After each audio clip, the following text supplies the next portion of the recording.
2, 3, just trying to make sure I look okay. Because you know me, when I start talking.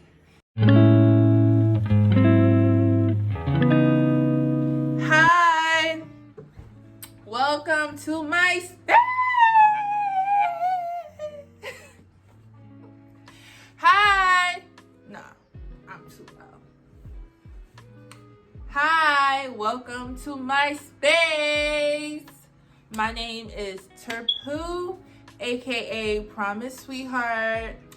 Yes, ma'am. So today is a story time about why me and I guess my ex broke up.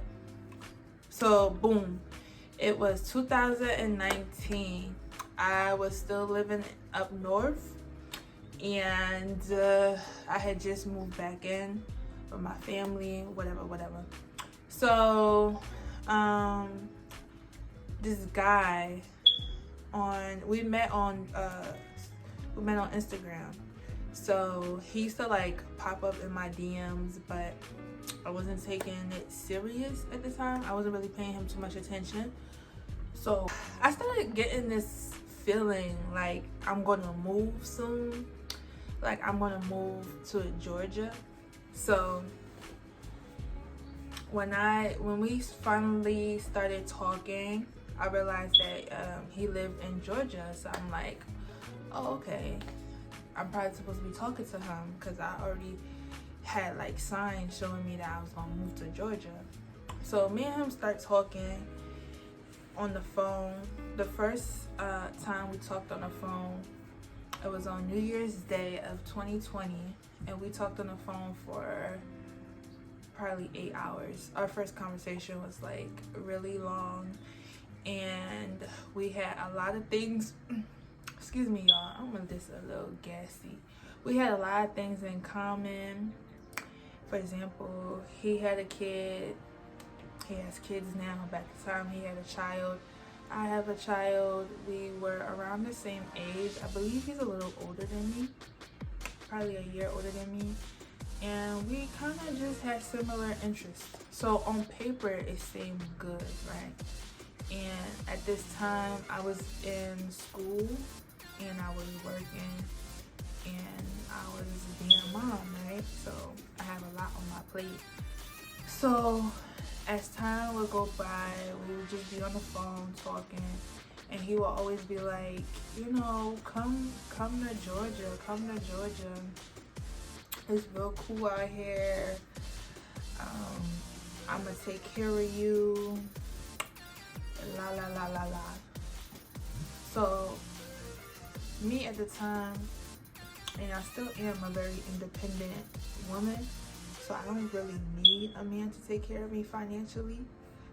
But the simple fact that, you know, we had similar interests and he lived in Georgia and my destiny was to come to Georgia.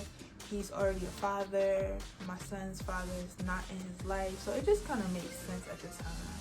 As a woman, you know, like, okay. But we started talking in January, and I finally met him in May.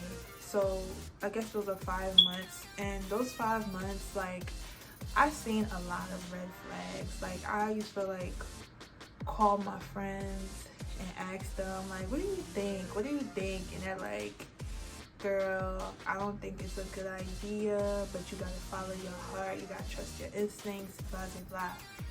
So to back up a little bit, I was already in a very uncomfortable place. Like I said, I had just moved back in with my family. I was in school. I was working, blah. And this is when the pandemic first hit. So things were looking a little crazy, like a standstill. You know what I'm saying? So although I saw all these red flags, I still decided to like take the risk and just move down here and come. And when me and my son, we came on May 11th. First of all, he was late to come pick us up from the airport. And to before we even get into all that, I paid my way the whole time. He did not pay for anything for me. He didn't feed me, he didn't clothe me, nothing. I paid for everything. So he came to pick us up. He was late, and then on top of that, I grabbed the wrong luggage, or the people who was helping me at the airport grabbed the wrong luggage. So that was like a red flag. And then we went to Walmart so I can get change, and I kept losing money. Like I left my $20 in the cash back system. When we got to the hotel, I lost my wallet. Like I just kept losing stuff, you know what I'm saying? So that was a sign. And yeah, so it was just kind of, I don't know. I was just like, you know, this is gonna work regardless. We look good on paper. It makes sense, like whatever. But my body and my intuition was telling me otherwise. But this is why you go through these things, so you can learn, right? So a week into me being in Georgia, this man disappears, right?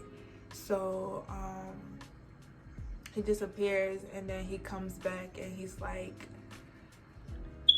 I don't know if I can handle this. He just started being very shaky. He's like, I don't know if I can handle this, blah blah blah. Like he was giving very much, I'm living a double life. But like I said, at the time, I wasn't, and the thing about it, like I wasn't too focused on him either. I'm gonna be really honest. Like I wasn't really like focused on him or the relationship really working. I more so was focused on gaining my stability, because like I said previously, before me coming here, I had a life. So me taking that big leap of faith, it was very important for me to regain my life. You know, it wasn't really mainly about him. It was just like right now I'm tunnel vision on how I'm going to get myself together. Like I just moved down here, I got my son with me. Where am I going to settle? Like what's really going on? Because it was a leap of faith. So a month being down here, my son went back up north, so that gave me the freedom and space to really just see things a little bit differently.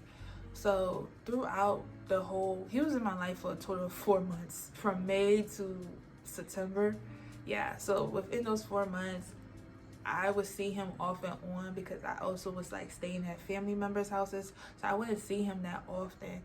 And he was just always giving like flight vibes. Like he was very finicky. Like I couldn't really depend on him. Like I could depend on him, but then I couldn't really depend on him to be like, yeah, this is my boyfriend. It was more so a friend helping somebody out. That's the vibe that he was giving me.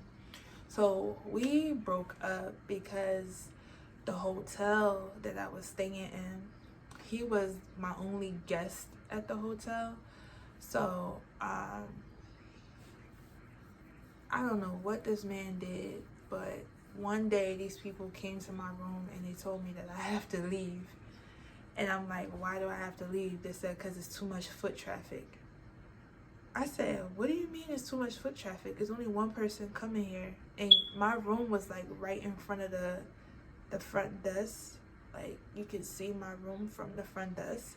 So I was just quite like confused. Like, what do you mean, you know? But it was time for me to move on anyways, because I was getting tired of that hotel lifestyle. So I had called him and I'm like, you know, they talking about I gotta leave.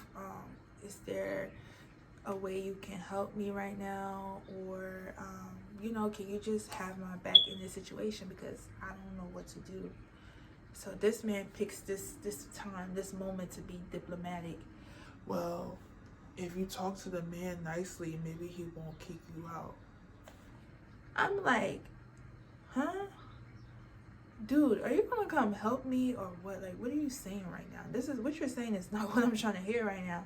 So after 30 minutes on the phone, not even 30 minutes, we was probably on the phone for a good 5 to 10 minutes. He's like, I don't have nothing, I can't do nothing for you but help you out with a ride. So that was the straw that broke the camel's back.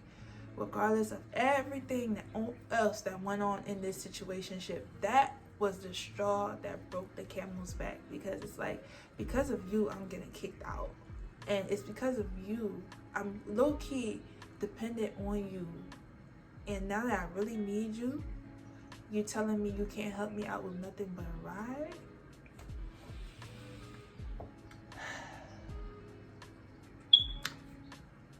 Like, seriously? But you know, me, one thing about me, and every dude that I have dealt with would tell you, except for one guy, I am very classy. Like, it takes a lot to get me there, and even when I'm there, I still, you know, I keep it cute. So I was just like, okay, and I figured out a way to get around that situation. But I had somebody come, another girl came and she helped me out. So I stopped talking to him for like 2 weeks because he didn't help me. Somebody else helped me, and I was kind of like on their type time, so I didn't want to be like in transition and still talking to this loser that just failed me. Like, why do I need to keep in conversation with you?